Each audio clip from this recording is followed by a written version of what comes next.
السلام علیکم ورحمۃ اللہ وبرکاتہ۔ الحمد للہ رب العالمین والصلاة والسلام علی سید الانبیاء والمرسلین وعلی آلہ وصحبہ اجمعین ومن تبعہم بإحسان الی یوم الدین، اما بعد۔ تمام قسم کی تعریف اللہ رب العالمین کے لیے لائق و زیبا ہے، اور اس کے بعد ہمارے آخری نبی محمد مصطفیٰ صلی اللہ علیہ وسلم پر درود ہو۔ اللہم صلی علی محمد وعلی آل محمد۔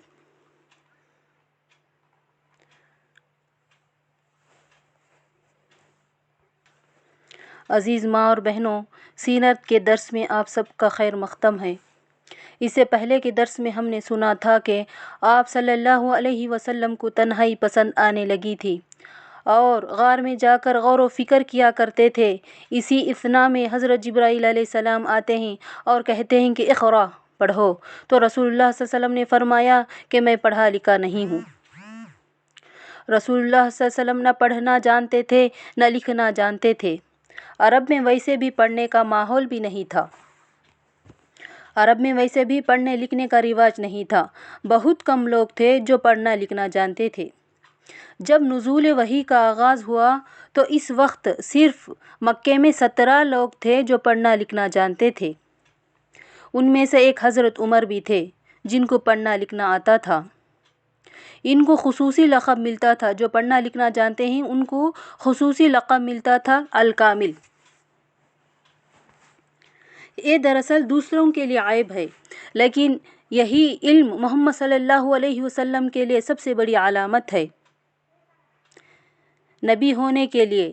اگر آپ صلی اللہ علیہ وسلم لکھنا جانتے اور پڑھنا جانتے تو مکے کے بدبخت کہتے کہ پڑھ لکھ کر ایک اتنا بڑا عالم بن گیا ہے اور آج نبی ہونے کا دعویٰ بھی کر رہا ہے۔ بہرحال رسول اللہ صلی اللہ علیہ وسلم نے کہا کہ ما انا بخاری، میں پڑھا لکھا نہیں ہوں۔ حدیث میں بھی آتا ہے کہ وہ آگے بڑھے، جبرائیل علیہ السلام آگے بڑھے اور معانقہ کیا، یعنی گلے لگا لیا آپ صلی اللہ علیہ وسلم کو، پھر چھوڑا، پھر کہا کہ پڑھو۔ سب سے پہلی وحی تعلیم کے بارے میں، یعنی اپنے رب کو پہچانو۔ اقرأ بسم ربک الذی خلق، خلق الانسان من علق، پڑھو اس رب کے نام سے جس نے تم کو پیدا کیا ہے۔ میری ماں اور بہنوں، آج ہم نے تعلیم کو چھوڑ دیا ہے۔ سب سے پہلے وحی کے الفاظ تھے کہ پڑھو، اپنے رب کو جانو۔ اس کے بعد ورقہ بن نوفل کے پاس آپ صلی اللہ علیہ وسلم آتے ہیں۔ ورقہ بن نوفل نے اپنے علم و فہم سے انہوں نے پہچان لیا کہ یہ وہی جبرائیل علیہ السلام ہے جو وحی لانے کے لیے اللہ نے چنا ہے۔ پھر کہا کہ بھتیجے خوش ہو جائیے، آپ اس امت کے نبی ہیں۔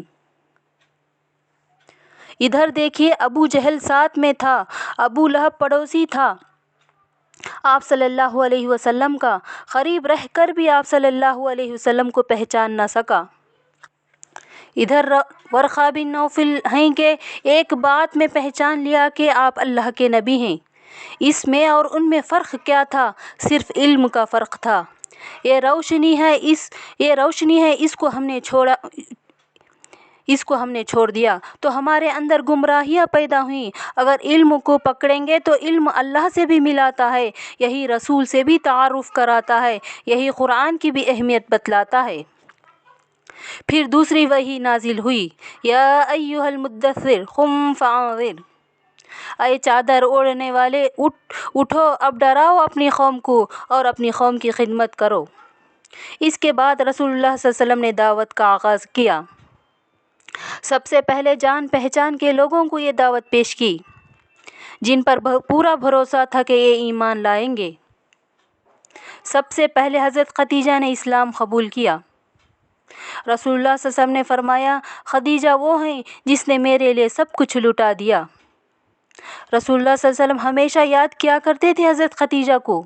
ایک مرتبہ جبرائیل علیہ السلام خود آئے اور کہا، اے اللہ کے رسول، وہ خدیجہ آ رہی ہیں، آپ ان سے کہہ دیجئے کہ اللہ یعنی ان کا رب خدیجہ کو سلام کہتے ہیں۔ خصوصی سلامتی اللہ رب العالمین کی طرف سے حضرت خدیجہ کو ملتی ہے۔ اللہ کے رسول نے حضرت خدیجہ جب قریب آئیں تو کہا، رب العالمین نے آپ کو سلام بھیجا ہے۔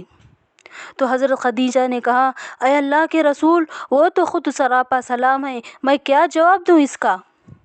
پھر خوشخبری دی آپ صلی اللہ علیہ وسلم نے، تمہارے لیے سفید خالص موتیوں کا محل اللہ تعالیٰ نے جنت میں تیار کیا ہے، جس میں کوئی شور شرابہ نہیں ہوگا۔ یہ حضرت خدیجہ رضی اللہ تعالیٰ عنہ جو سب سے پہلے اسلام لانے والی عورت، اسلام ابتدا ہی سے عورتوں کو لے کر چلا ہے۔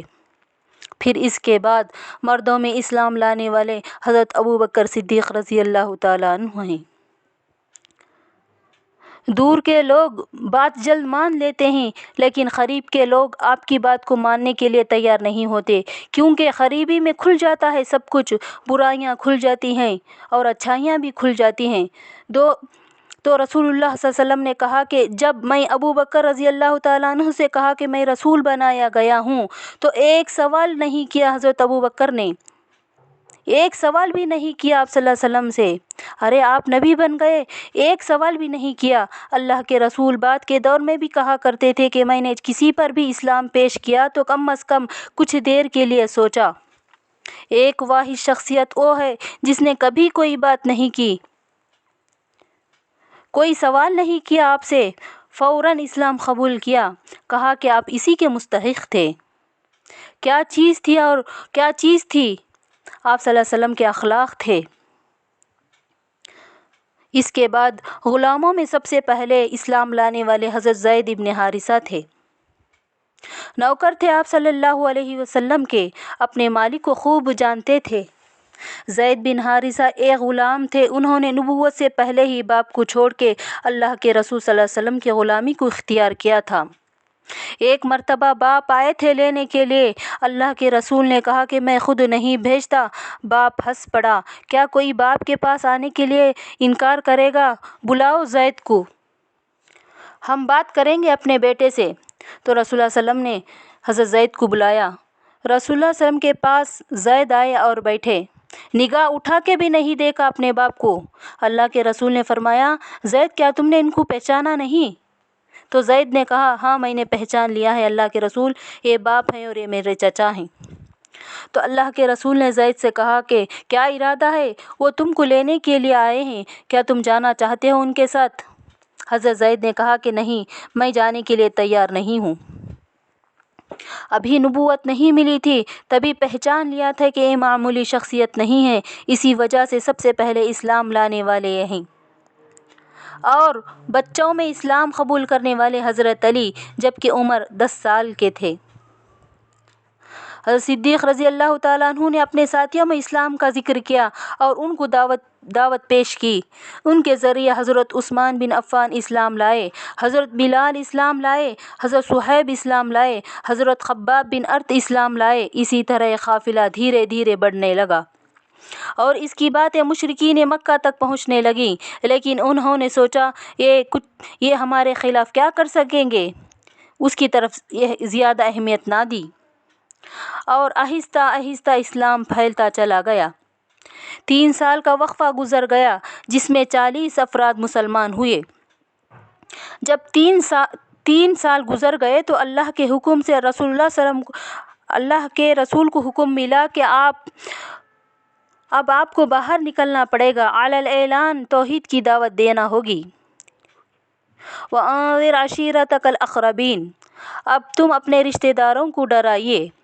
ایک بار رسول اللہ صلی اللہ علیہ وسلم نے سب کچھ جمع کیا، رسول اللہ صلی اللہ علیہ وسلم نے اللہ کی حمد بیان کی، اس کے بعد کہا کہ دیکھو تم کو ضرور موت آنی ہے، تمہیں مرنا جس طرح کہ تم سوتے ہو، تمہیں مرنا ہے جس طرح تم سوتے ہو، پھر تم کو اٹھنا ہے جس طرح تم سو کے اٹھتے ہو، اس کے بعد یا تو جنت ہے یا تو جہنم ہے۔ یہ کہنا تھا کہ ابو لہب لال پیلا ہو گیا، ابو لہب گالیاں دیتا ہوا اٹھ کے چلا گیا۔ اللہ کے رسول صلی اللہ علیہ وسلم پر پھر وحی نازل ہوئی، فَاسْتَعْ بِمَا تُؤْمَرُ، جو حکم دیا جا رہا ہے اس کو کھلم کھلا عام دعوت دیجیے اور ڈرنے کی ضرورت نہیں ہے۔ اس کے بعد آپ صلی اللہ علیہ وسلم صفا پہاڑ کی چوٹی پر چڑھ گئے اور کہا یا صباح